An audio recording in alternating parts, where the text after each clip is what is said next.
All right, folks. It is Tuesday. We're settling in from all the election bull. We back to the party time, folks. We are here. We are here. We're about to rock the 90s like you've never been rocked before, y'all. Before that, from the West Coast to the East Coast and everything between, folks. From Eve After Dark to concerts in the park. You are live with your boy Lonzo, the Godfather of West Coast hip hop. I do this every Tuesday with my man Dusty, and today, woo, we going back, baby. We are going back like, woo, it's going back. We're going back like Cracker Jack, folks. My guest is already on the screen. We go back. Oh man, goddamn. I ain't gonna miss with y'all, man. My partner, we go back, folks. Young MC, you know it, baby. You got it in the house live with Lonzo and Dusty, folks. What up? What up? What up with you? Yeah. Man, I was telling you off screen, man. What you doing, man, to keep that youthful look over there? I guess like wine, man. I guess being on stage and not having any kids. I think those two things have helped me out. So you got all your money and no kid. Oh man, you all right, Doc. No wonder. All right, there you go. How they been treating you, man? Good, man. No, things have been good. Things have been good. This last year or so has been real good with the music. I got new music out and starting to resonate, get radio again, that kind of thing. So things are good. I cannot complain. Now, you know what? The big conversations I've had, a lot of old school. I got to take this call. Give me 30 seconds. Sorry, it's kind of emergency. I'll be right back. What do you think? One of the big conversations I have with a lot of the old school players, Doc, is they say, "Oh man, nobody want to hear us." How you feel about that, man? Well, I mean, it was funny. I was talking with Hutch, and because there's a project that I'm working on. I wanted to bring him into, and we were discussing the same kind of thing, and it was like his thoughts were that a lot of people want to skip over stuff. Okay. So in my personal in my personal situation, I got signed to Delicious in September of '87, and Bust the Move came out in May of '89. So that's a 21-month, span of time. Okay. Most people, a lot of people that know me from Bust the Move think that 21 months never happened. I was never a local artist. I was never a local LA artist. All the stuff we were running around and doing, opening for N.W.A, DOC, all the stuff that I was doing, that never happened. Mm-hmm. That literally I came out of the womb singing Bust the Move. So when you sit there and you say that people act like it doesn't exist, there's part of it because like there's a part of my career that people act like it doesn't exist. Right. And that's something that, oh man, I think if everyone will push one of my buttons, let me get into a discussion or let me hear a discussion about hip hop started with N.W.A. Huh? Man. Get your ass down and go get a pencil and paper. Let me talk to you for a minute. Because you don't know what the hell you're talking about, especially when they think they're coming from a position of authority. Oh my God. Dude, where you been? You don't know nothing. You don't know anything at all. Get a pencil and paper, get a recorder, get something. Let me school you on what really happened. And that's something I think that for whatever reason, I don't know whether the gangster era got people scared to acknowledge that we existed, but especially in the 80s. The 90s, I think you guys get a little bit more appreciation than the 80s because we were so new. I'm not sure. I can't. Go ahead. I was signed almost 3 years in the 80s. You see what I'm saying? Bust the Move came out in '89 and really cracked. I won the Grammy in 1990, right? Okay, right. So from May of '87, or September of '87 rather, all those times, Skateland, World on Wheels, Casa, Funky Reggae, all that, you know what I mean? Like, posters that look like my man's shirt. Right.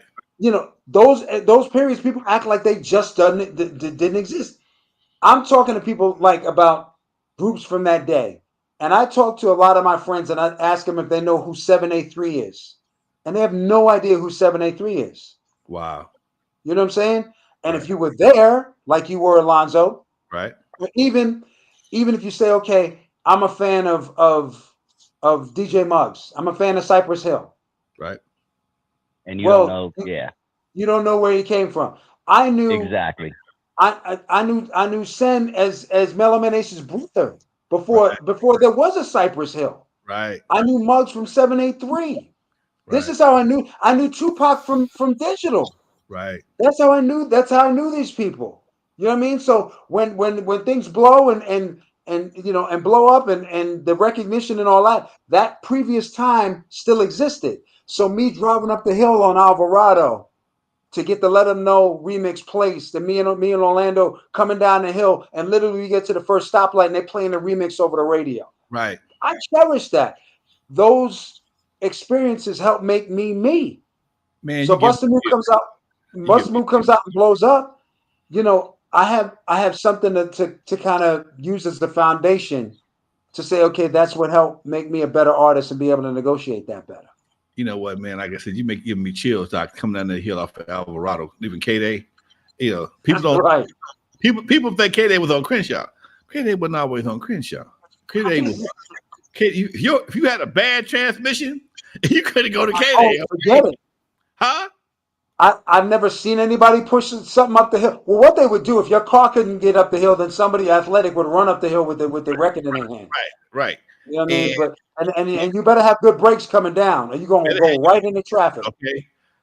Dude, it was K-Day was up a steep hill on top of, Yes. a hill off Alvarado, and it was in Echo Park, and it was a small parking lot. And man, I would climb that hill every day for a while doing the mixes, and Right. it's you know I forgot about that, man. See, only somebody who was there can trigger that memory. Okay.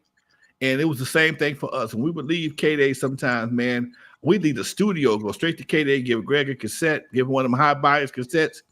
And before we get on the 10 freeway, on the 110 coming home, it's on the radio, man. Now, McCullough's mad Monday morning because we ain't pressed nothing. We ain't made the label copy yet, but it's already on the radio. And that was something we could never do it. We could never reproduce, dude. Me and Jay King often talk about those days because he's up in Sacramento, and I was asking him what his link to Southern California was. He's like, everything was getting pressed in McCullough, so I had to come down to Southern California to get my records pressed. And right. he was telling me about a group before Timex Social Club and Club Nouveau. He had rhymes from like 83, 84. Wow. You know what I mean? And like me starting in 87, I thought I was, an OG, but he's pulling it back even further than that with stuff that I didn't even know about. So yeah, man, it's that, especially now during this time period where the 50th anniversary of hip hop and all that other stuff, that time period and that era and region really have to be celebrated. So I'm going to do my best as I can get some more shine on me with my current records. I'm going to do my best to get some light on that. That we've having that debate here on the West Coast. We celebrated the 50th anniversary of hip hop last year, 2013. Yeah, 2023. 2023. But for me and Kelvin Anderson from VIP Records, we both were like, that ain't the same birthday we got here on the West Coast. Exactly. We don't have the same birthday. Okay. Look, Master G's a good friend of mine. We were having a discussion when all that stuff was happening, Coke La Rock and everything, and he was there, and he's older. He's, in his 60s, so he was rhyming around that time, and I'm like, or at least, how can I put it? At least rhyming close enough to that time in that region to be able to, put it in some kind of context. And I'm like, do you remember people talking about specifically that party, Coke La Rock, all these things that are all, being brought up because it happens to be 50 years away from that. And those weren't things that resonated at the time in the place. I grew up in New York. Okay. I grew up in Queens. I knew a lot was going on in the Bronx, but I didn't really hear of much happening until the late 70s. Now, mind you, I'm a young kid at that point, so I'm not going to be able to go to the parties and all that. But even people that were there, unless you were literally in that neighborhood being invited to that party, you know what I mean? It's not going to resonate to say, okay, it's 50 years of hip hop since that. So you talk about, I'm thinking the 50th year anniversary of Sugar Hill Records, or the 50th anniversary of Ruthless, or the 50th anniversary of VIP, as you said, or of Skateland, or, you know what I mean? Or of any of these things, of Slauson Swap Meet, selling, right. Any of these things. That's something I could put a pin in and say, okay, I remember when I was there, or, I dealt with people that that can commemorate that specific time. You know what I mean? So I see that those things are coming up. Now, you know what I mean, and that's something we got to kind of organize, especially on the West Coast. Right now, here we go. Here's one of the issues we were talking about. If you want to go to here's where some of the West Coast issues lie in. Well, the escorts and the last poets, they were rappers.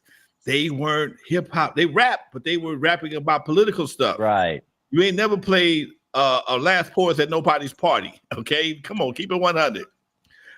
Soul Train and Pop Lock and Lockin' was a form of hip hop. Yes, it was to a certain degree, but you was doing it to R&B music. Billy Preston and records. I'll never forget that song record when he played Billy Preston. I can't think of the song. Dun, dun, dun, dun, dun, dun. Anyway, that was one of the hottest songs for Lockin'. Okay. When it comes to rapping for the party, rapping for the groove to get people to motivated to dance and party, I'm thinking 77, 78. Okay. Reason why I'm saying that, because I'm 67 years old. In 1973, I'm partying to nothing but R&B music. Okay. 75 out of high school, I'm rocking the Earth, Wind, and Fire and the Isley Brothers. I ain't heard nothing that got to do with no rapping yet. And that's the thing, Alonzo, I want to have this discussion with you as we speak. Oh. Everybody talks about the golden era of hip hop. I went on Drink Champs and said this, and people were getting into me about this, but I'm going to say this to you. What someone considers the golden era is based on where they're from. Okay. You can't talk about a golden era in a region where you don't have hip hop popping off. Right. If everything is being imported to you, you can't say that that's a golden era in your region. So New York's golden era will start earlier and probably end earlier. LA's golden era will start a little bit later and end later. But the South, some other regions will start even later than that, because it took longer for those local regions to get their own music jumping off, to get their own hip hop music and hip hop identity jumping off. That's a great point. That's an excellent point, because I mean, go ahead. Look, it was a good thing, but it'll be interesting as these other anniversaries come up for these other commemorations, and there'll be some on the East Coast, but then the West Coast ones are going to start. Right. And I told me and Dr. Dre used to do a show together. Oh man, it should be one date. No, it can't. There's 4 of us on this show right now. We all have different birth dates. Okay. Right. So why is it a problem for us, for a genre to be acknowledged in different times? Like you said, it may have originated in New York in 1973. I wasn't there. I don't know. But I know for me on the West Coast, I'm saying 78, 79. Alonzo, I promise you, living in New York, the legend of that party barely made it out of the Bronx, at least for a few years. It not only was the stuff it wasn't on the radio. Okay. We didn't have internet, so the only way you're going to take it around is if you literally make a tape and then take it to somebody. Right. At that point, right? So the whole idea of, I could see it being a route and springboarding from that, but there's a lot more definitive tent poles that people can put a pin in to say, okay, I was here at this time, at this date, and that inspired me or inspired the hip hop that I do.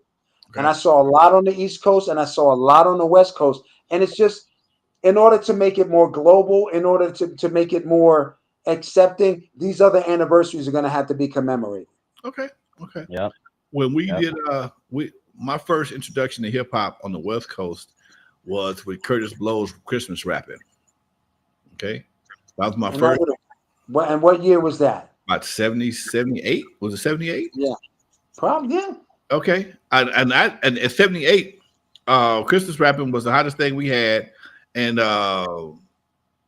shortly after that, that's when Rappers Alike came out. Rappers Alike came out. Yeah, Rappers Alike was basically 79. 79, right. Now, yeah.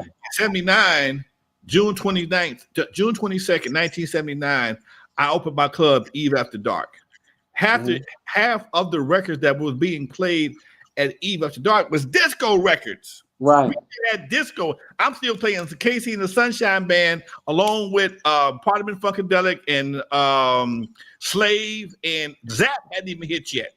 And some Prince and Michael. So these are all the parts. And the Rapper's Delight was the one. Rapper's Delight and Knee Deep were the two songs that got people on the floor the most. Right. It was a battle between funk and hip hop. Okay. Right. And at some point in time, by the time we left the Eve and moved to do those, we were doing a lot more hip hop, but it still wasn't an all hip hop show yet. Okay. Now, let me pause 1 second. When did you start playing the first West Coast hip hop records? When I made it. And what year was that? Would that be Hard Times, Lonzo, you think? Nah, that was Hard Times. You didn't play. Hard Times was East Coast. Oh, no, what's the one we had with Daddy? I'm having a brain. Hold on, let me look that up. Keep talking. No, one of the first West Coast hip hop songs I played might have been Disco Daddy, right? Disco Daddy, and or Flash's group. Flash's group. Damn, come on, help me out, y'all. What DJ Flash's group? Grandmaster Flash. Furious? Huh? Damn, I forgot the name of Flash's group. He had a group. They came to Eve After Dark and performed, and it was my boy my boy. He died. He had the limousine company. Damn, I'm having flashes like a son of a gun right now. Oh man, come on, y'all. Let me count. Well, to move, around what year would that have been? 1980. Okay, 80. So basically around the same year as Rapper's Delight. Yeah. You know, a couple years before Run DMC. Right. Right. So that's the first, you know what I'm saying? So okay. Yeah, it was Rappers Rap Group. Rappers Rap. Rappers Rap. Yeah. The Rappers Rap. Good looking out. Much love. And so Grandmaster Flash, are you? The interesting part of that is that this is pre-drum machine. So everybody's using bands. Somebody may do some stuff with turntables, but this is before you're really programming music. And to me, that dictated the region. You know what I mean? So New York had a bunch of R&B bands, and that's who was making the tracks behind the rap records. Right. And then LA would have a bunch of funk and disco bands, and that was who was making the tracks behind the records. Right. You know what I mean? So to me, once again, when you speak of even the birth of hip hop in certain places, there's definitely distinctions. You know what I mean? So yeah, I can appreciate that. I can. Now, Grandmaster Flash and the Furious 5, good looking out. Who said that? A couple of people, but no, that was later on. A couple years later. Grandmaster Flash and Furious 5, but that's still East Coast. Yeah, that's still East Coast. That was 82, right? We were doing that 81, 82. Yeah, that was because Flash then was hot as fish grease for a while. At Eve After Dark, they was hot as fish grease. Scorpio, oh man, folks acting fool on Scorpio. Man, and Apache, just the beginning. Yeah. Oh man, people actually fool. And Apache was 83. If you're talking about Sugar Hill Gang Apache, that was 83. That was 83. Okay, yeah. Right. That was Apache. Okay. Hey, Young, when did you and Lonzo meet? Did you guys ever cross paths back in the day? No, we did. Because Alonzo was I opened for N.W.A. I did a lot of the local stuff that we would be in the same place, whether it be they would have events at the swap meet or events for radio promo and the like. I remember seeing Alonzo. I see his face, I recognize. You know what I mean? So we definitely ran into each other. We came out of the house. What do you remember about early N.W.A? I'm curious. I'm a history nerd when it comes to that. What do you remember about the early days of N.W.A when you were opening up for them? The interesting thing, and this is what I credit people for, is that one, I'm an East Coast kid coming out, but I was smart enough to embrace the West Coast as I was rhyming. Easy and the members of N.W.A respected me for that. So they thanked me on the album. They embraced me, and their embrace of me helped me become a lot more accepted on the West Coast because, how can I put it? I mean, Delicious had signed, had Tone Loc, Milliman Ace, had them other things cracking. But the thing is, in terms of my acceptance and the ability to do the stuff at K-Dave and still be able to do the local, the local places and whatever, I know that me and early N.W.A had a similar struggle or similar path before, Bust a Move happened for me and I took off and, and they did their thing. So that's what I remember. I mean, I regard them as colleagues. I hadn't seen Cube in 20 some odd years, and I opened for him up in Spokane. And the first thing he says to me is like, "I hope you were cool with the drive-by." And I told him that the drive-by actually was gave me some of the best street cred that I ever got in my whole career. And if you're not from, I forget which album, and I should know this if it's America's Most Wanted or Death Certificate. But when he had the drive-by skit, they had Bust a Move playing on the radio, and he turned it down to go do the lick, if you will. That's right. And I thought it was the coolest thing. But we had not seen each other since then for years and years and years. I don't know what he had heard, but we looked each other in the face and hug, and I was like, no, that's all good. So that's how I look at Cube, Dre, Ren Yella, Easy God Wrestling. That, I mean, a lot of the places and things we did with records coming up, that was where I was. Hey, young, you never came by the house? I may have, dog. I'm old. I don't know. I don't remember. I may have. Hey, Lonzo, real quick. I wasn't driving.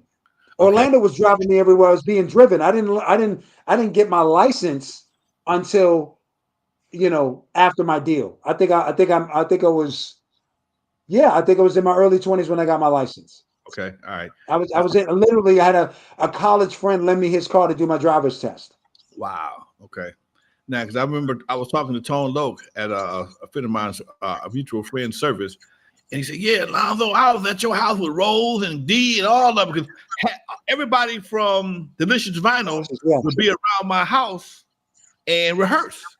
And I was telling Matt one day because I didn't even meet Matt and them till later on. I said, "Man, I should be charging y'all for rehearsal time because your whole damn crew would be in your whole damn stable would be in my studio rehearsing." I just thought you might have came by. Great Funk Activate LA. Appreciate you. What do you do? What do you do? $10 donation. Appreciate you, Activate LA. Much love. Follow Activate LA's channel. He has great content. I may have been by your house, but like I said, I wasn't driving. So if I was driven to your house and we rolled up in there, that could easily have happened. But I wouldn't remember because I remember if I drive to someplace, but if I was driven, I wasn't. Yeah. I get it, no problem, man. I was telling Ren the same thing. I don't remember Ren being in my house. I was at your house every day with Easy. I don't remember that, dude. You were too goddamn quiet. I don't remember.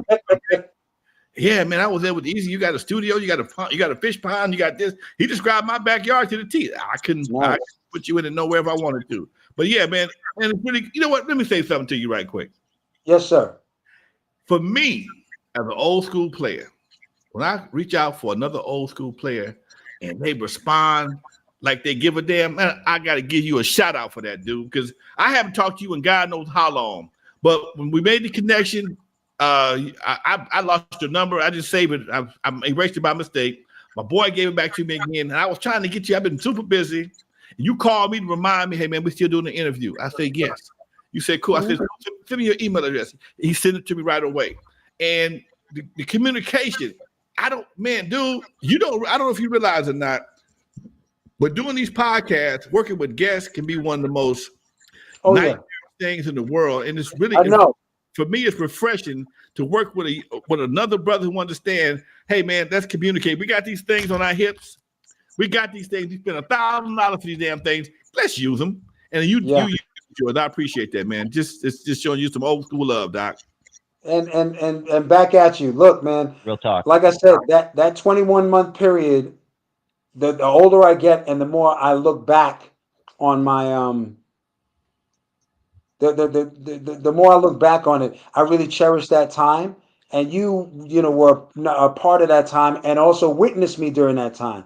I cannot tell you how many people I have to school on actually having local records and having to run around and do in stores and things like that. And before Bust a Move, when it was like, let them know my name is Young, even Know How when we first got the Island deal. You know what I mean? So, and Wow. to answer Art Chavez's question, yes, I was interviewed multiple times by Fab Five Freddy. One of my fondest memories was running around London with Fab Five Freddy and Soul to Soul looking for Jamaican food. You know what I mean? And this is before yeah. I definitely Fab Five Freddy's a G. Absolutely. Man, legend right there. Hey, Lonzo mentioned Body and Soul, Rose and D earlier, and it sparked a question that I wanted to ask you about. One of my favorite songs on this planet to this day is We're All in the Same Gang. How were you approached to be on We're All in the Same Gang? And can you tell us about recording that song and shooting the video, please? Well, the word was out that Mike Conception wanted to put something together, and I was one of the first ones to agree to it. And I actually I helped recruit some other people. At least I was asked my opinion on it, with some other people that I actually got on the record. The recording process, the crazy thing with me is like my record was Bust a Move was like cracking. I was on the road constant, multiple tours, the like. So it was an evening. I was picked up, driven to the studio. It was just Dre and the engineer and me and maybe one security person. I went in, did my verse. Dre told me what to do. In out. I don't even think I was there 2 hours. You know what I mean? It was just quick enough to go in and do it, and then went back. And the video, the whatever day the regular shoot was when all the artists were together, I wasn't available. I was on the road. So then that's when they literally said, put on this t-shirt, walk down this alley and do your verse. And the irony of it is I take pride in all the stuff that I do, but I don't like to brag about, how good I think it is, whatever. I just try and put my all into it. I started doing my All in the Same Gang verse on my show a few years ago. And now as the commemorations are happening and that kind of stuff, people are telling me how Brothers, strong they kill felt another that verse brother. was I thought the in idea was terms to of, love one another. yeah, I mean, because that's not the typical, that's not what you were hearing from West Coast rappers at the time. But I'm like, Yeah. I felt honored and I felt the responsibility. So not only to be honest with it, but also to rap it as good as I could, because there was always this stigma that West Coast rappers didn't have as good as skills. Bars. So I wanted to show skills that good on a record that was going to get that much, you know, that much light. Brixton, I have a London, best follow up. Caribbean food. That's interesting. Go ahead. I have a follow up. One of the most iconic nights in my hip hop life was when you and the rest of the crew did We're All in the Same Gang on the Arsenio Hall show. Can you please tell us what the vibe was like? Take us back to that night, because I remember staying up late. My mom let me stay up late. It was such an exciting night as a hip hop fan. First, on a self-deprecating way, I made a really poor fashion choice. I was wearing some kind of gray short set, just trying to distinguish myself. And looking back on it, that was not my best choice. Having said that, went out there, rocked it, did my thing. Easy was there. I went to hug Easy with me, let me hug him because he went on with a bulletproof vest. So if you look at Easy's clothes are bulky that night. And the irony of it is, at the video shoot, everybody wasn't necessarily all together, and definitely at the studio, everybody wasn't all together. But because of the gravity of not only the message of the song, but the light that was being shined on the West Coast at the time, there was a lot of beef, I think, that was put to the side to make that happen. And when I saw Kendrick's pop out, um, it brought back those memories Very of reminiscent people of that. that Very literally reminiscent standing of on the that. same stage that in previous times would have had beef or wouldn't have been together. You know what I mean? So that was the thing that really made it emotional for me, just seeing how the pop out jumped off. Right, right. Man. And both of y'all knew Michael Concepcion. I mean, it took a very important figure to make that happen, right? Like, not too many people could have made that happen. Very much so. And the interesting thing, he had no music business experience. He knew some people, but he literally turned that project into having, a label, grand jury, and was able to parlay that into something amazing. And as time goes on, and I get into my own, situations of putting projects together, I just see the brilliance of it. Not only the ability to get everybody together, but even coming to somebody like me, who's not from the West Coast, not gang affiliated, my perspective is going to be almost as an outsider, but he wanted that perspective. And I could have easily got on the record, be like, and made reference to how many records I sold, or bust a move, or what. I didn't do any of that, dude. I literally took it from, this is the topic we're talking about. This is what we're discussing. This has been my experience in the little time that I've been here. Let me communicate that, and maybe some people can relate to that. Wow. Thank you. You guys have any questions for Young MC? Please post them in the comments, and we'll definitely get to them during the show. Oh man, it's really for me. It's really refreshing to sit here and talk to you today, man. Because not being a gangster myself, and you've been able to fare your way through the record industry all these years by not being a gangster, and it's just amazing that after all this time, you still can get your money. There's still a audience that wants to hear what you have to say, and like I said before we started the show.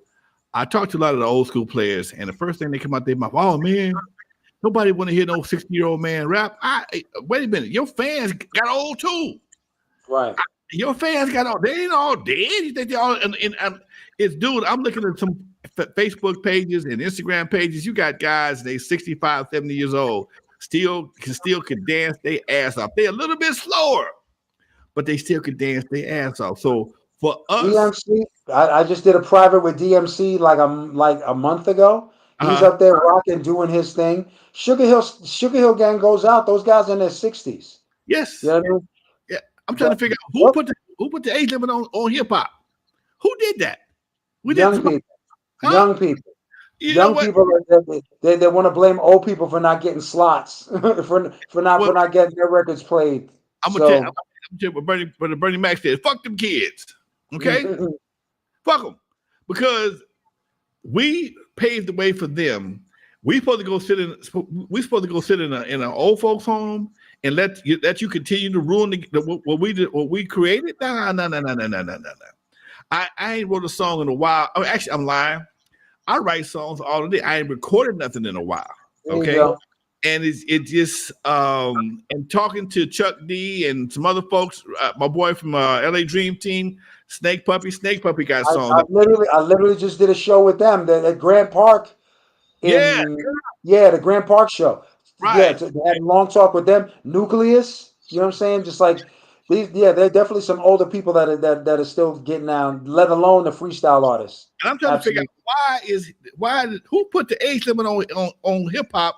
So you telling me that Chubby Checker can do the twist in his 80s, but we can't even do juice or surgery in our 60s? Man, I get out of that bullshit. Okay. Right. And the irony is the old music, the classic music, I call it. These guys are making more money than these young kids. These young kids, they have 1 billion streams, they have 1 billion followers, but they can't sell out an arena. Like all these people have to cancel their shows.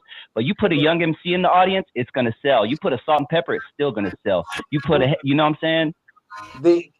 A lot of these venues, especially these Native American casinos that have the classic rock acts, they'll have the classic rock, the classic R&B, the classic, comedians or whatever, and our 90s tour has been rolling through. There was a West tour with Game and Domino and Mac 10 and these guys are rolling through, man, because that audience, if you had a record come out 25 years ago and the fan was 18 years old, that fan is 43 right now, with kids, with disposable income, wanting to go do something, you know what I mean?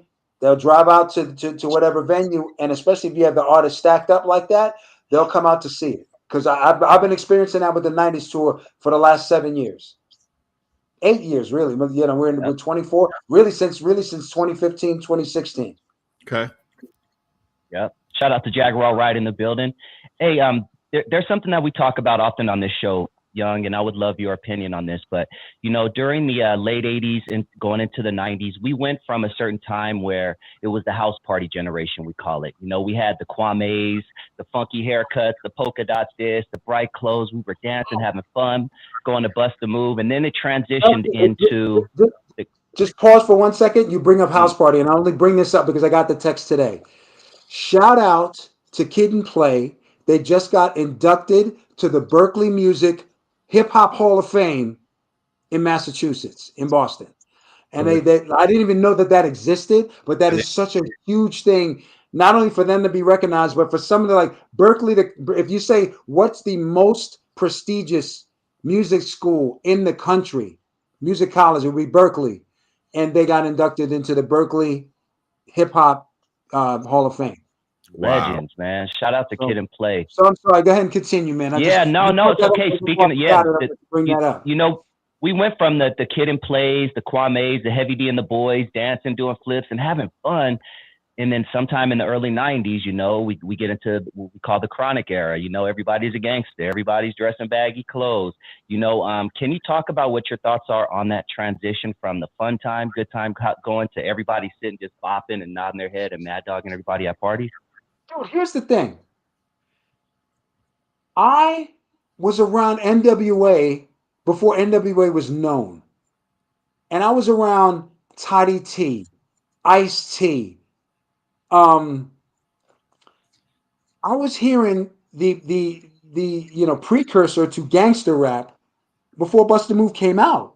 Okay. So I never thought that I ever lived in a world where everything had to be pop. But then I was regarded by these harder, MCs, harder West Coast acts, as surviving in a world where everything didn't have to be gangster. You know what I'm saying? So for me, when things changed in that, went to the chronic era or whatever, I had been living that for 4 or 5 years up to that point. I've been coexisting just fine. And I came out, my record went pop, that's fine. But those guys knew that I could rhyme. And they had no problem, sharing a stage with me or me sharing a stage with them. So that's the whole thing. It's just like it never had to be an either or. It was always a both. Okay. I rock with that. I rock with that. Man, it's refreshing. Someone brought up an audience that I don't think I ever realized that. Oh, go ahead, Lonzo.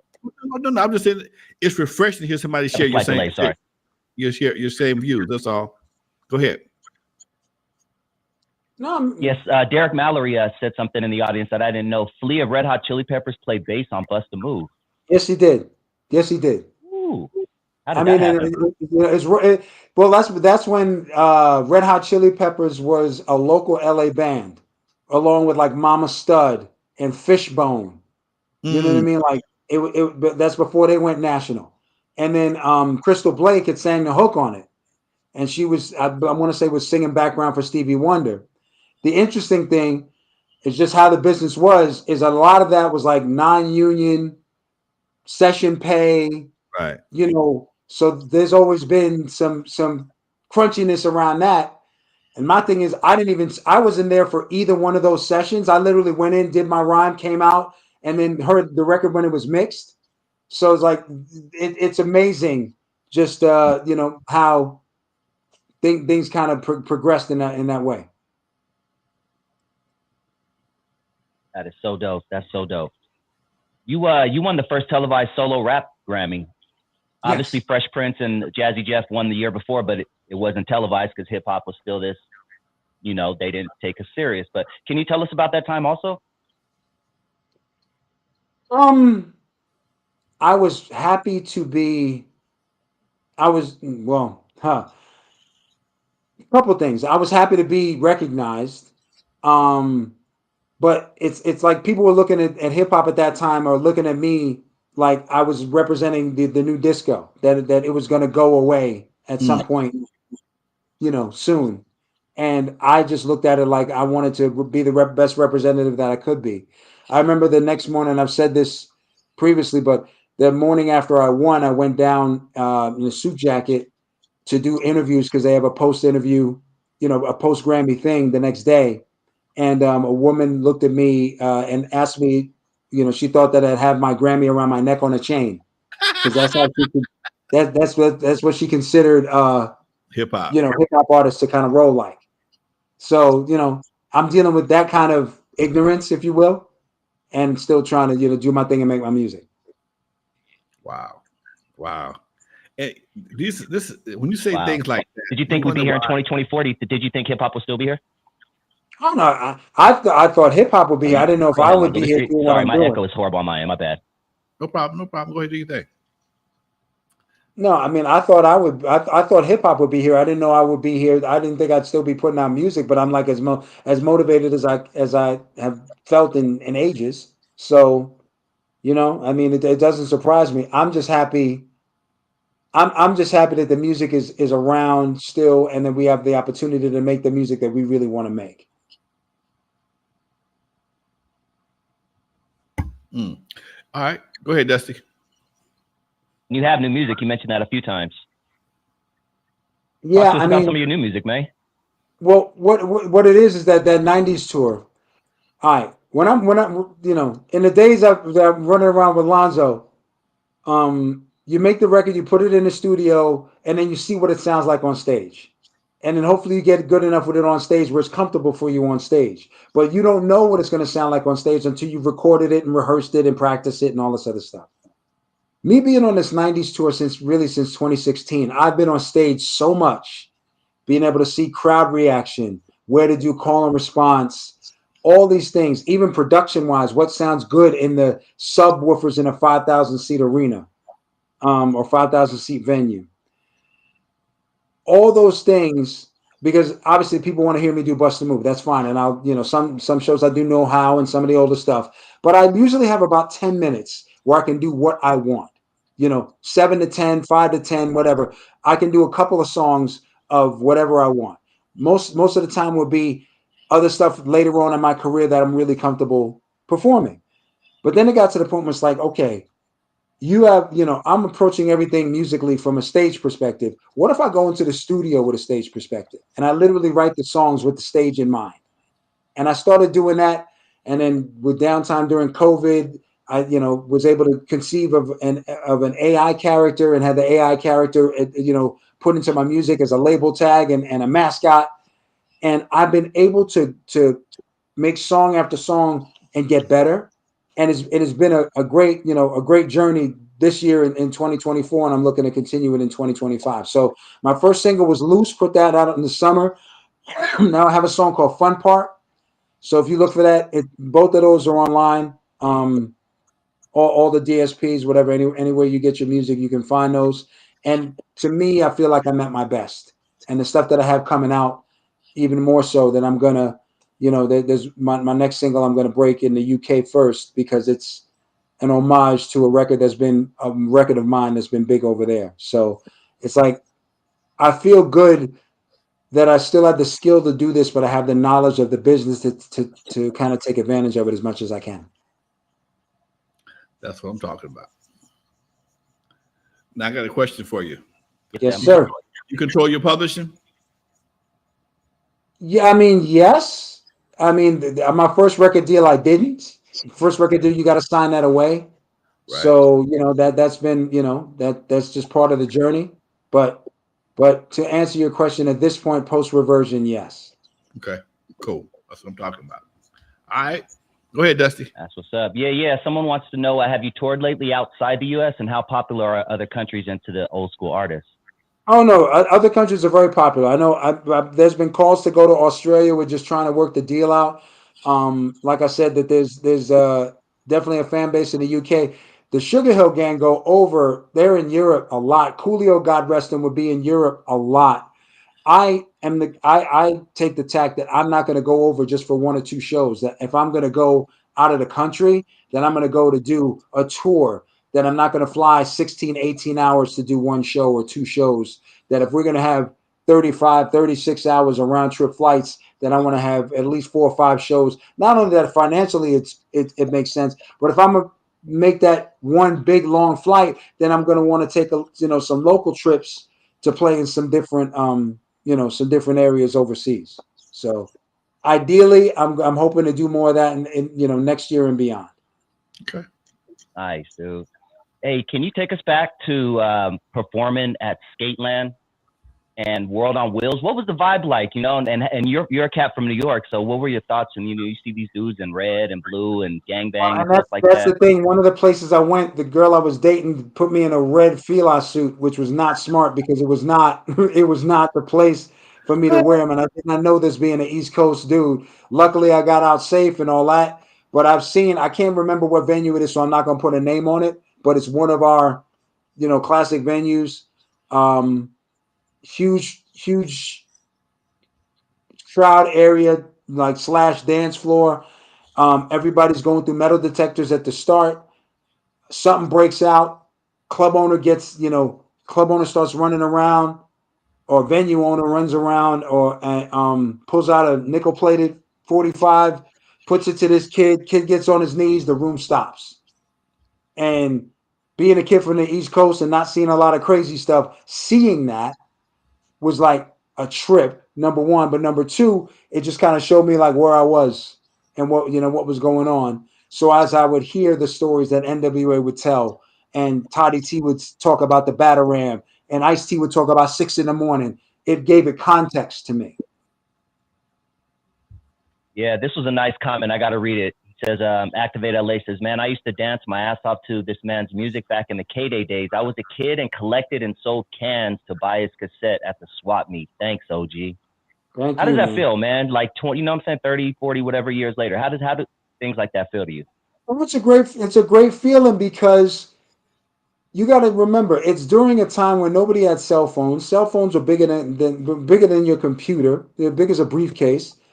That not everybody had cable. There was no internet. So the only way you knew that the record hit is that you landed in a city and then you see how people reacted to it. And then even being in LA, I wouldn't necessarily know what everybody in LA was doing. I would know that K-Day played it or other stations played it. I would get that vibe, but I wouldn't really know how people on a molecular level were reacting to it. And that comments like that made me feel good, because I know what I was doing, the hustle that I was doing to get a record deal, to put the records out. I remember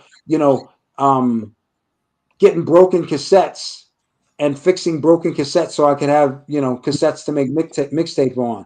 I remember using 8-tracks and going through the tracks, you know what I mean, to get to my favorite part of a song or something that I could rap over.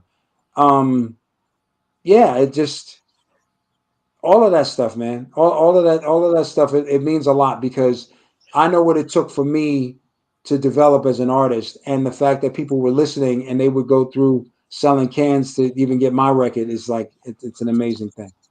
And here's the crazy part: as music has become more accessible, if people had to do the same thing today to get their music, hop on a bus, beg a ride from your mama, your friend, go to the store, go to the bins, go through record by record, and have to put some cold hard cash on the counter and pay for that record, a lot of these artists wouldn't be artists today.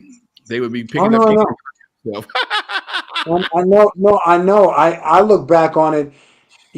I worked hard before I even got my first record deal offer, and I worked hard to be a better MC, to make sure my skills were there, representing myself well, all that stuff. And there's kids and people that even aren't kids that don't want to put that effort into it. You know what I mean? And I see that all the time. And it's like part of the journey is the effort. You know what I mean? Like, I feel better about what I do knowing how hard I work to get to a certain spot. So the decisions I make and the opinions I have and all that, those are informed by, hard work. And even though I got the multi-platinum record and the Grammy and the records behind me and all the accolades or whatever, I know I worked hard to get that stuff. It's not like I'm worried about someone's, that's why I go, I've done multiple podcasts where I just start spitting. I'm like, you want a verse? I'll go. You know what I mean? And part of that is like, I haven't lost the essence of it. I wasn't a big battle rapper or anything like that, but the whole essence of being able to be a good rapper, regardless of how old I get, the production techniques, the bells and whistles you can put on it. Can you get through 16? Can you spit 16 in the studio on the stage? And I try and prove each time that it's a yes. All right. Yeah, man. That's what's up, dude. This is dope. Let me ask you, man, at the height of your career, when you're getting invited to all these parties, I'm assuming you went to parties and things like that.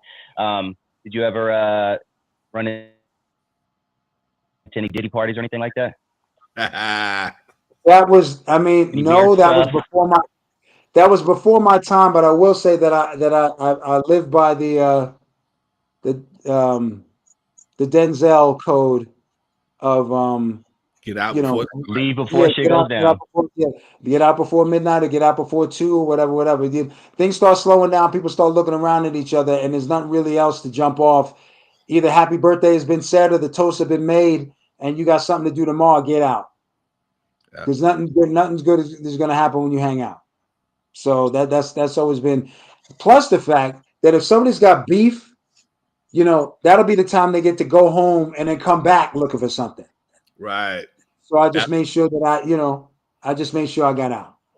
As a club owner, club manager, usually your shit starts between 1 and 1:45. Okay?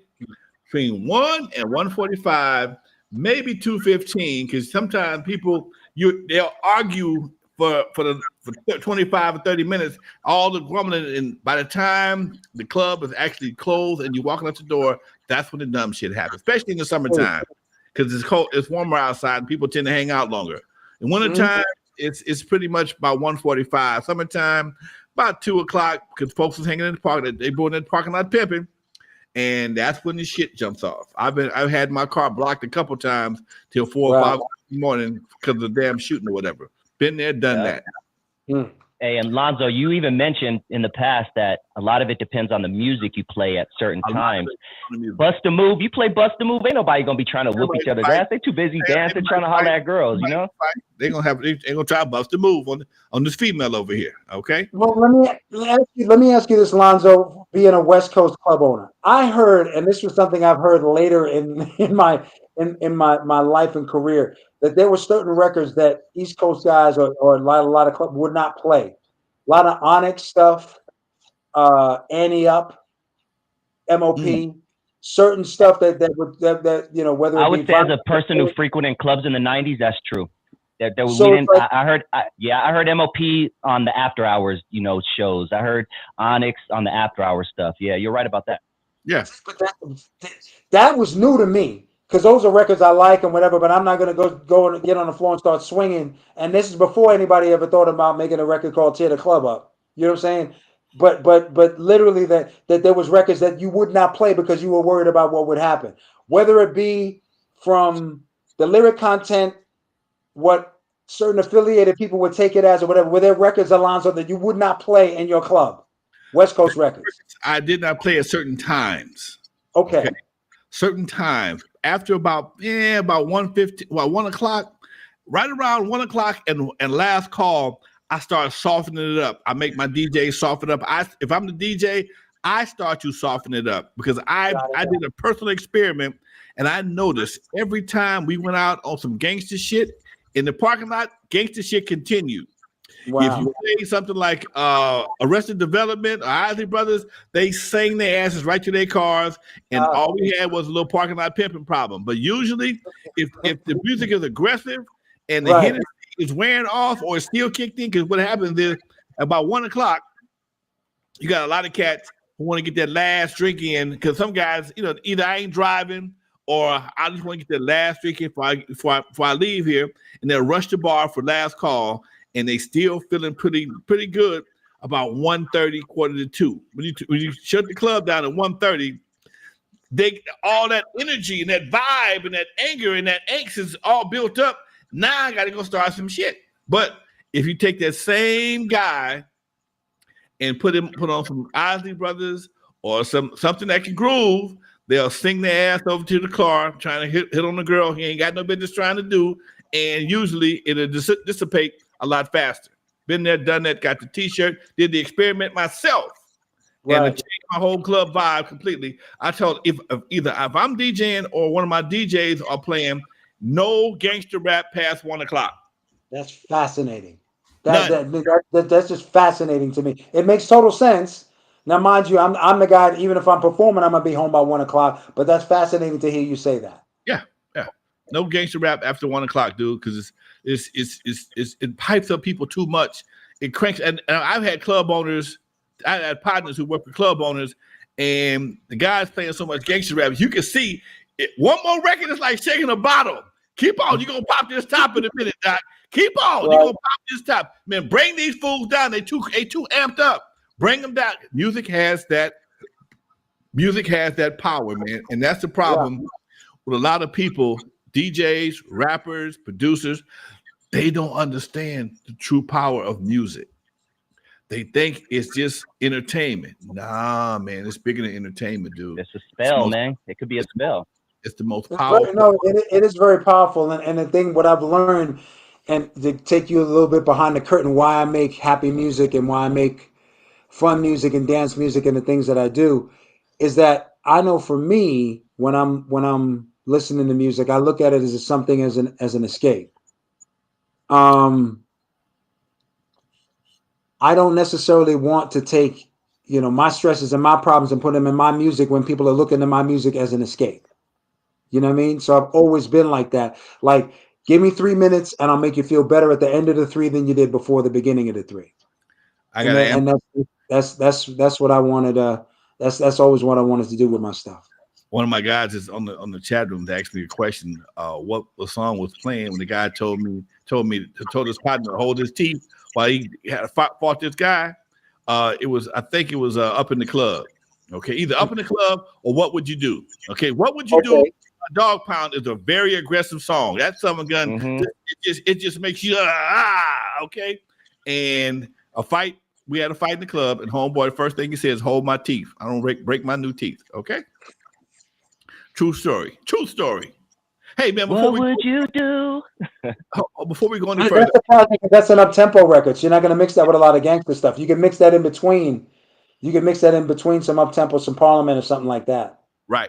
But before I go any further, I got to give my boy Kurt Walker a shout out for making this interview happen, man. He's working with me as my talent coordinator for the N.W.A show. Much love to you, Kurt. I appreciate you working for me, Doc, and making it happen. He reaches out to folks that I either don't have a phone number on or he has a relationship with, and that's how we got here today. Much love to you, Kurt. Got to show love where love is due. Go ahead, folks. We got about 2 minutes left.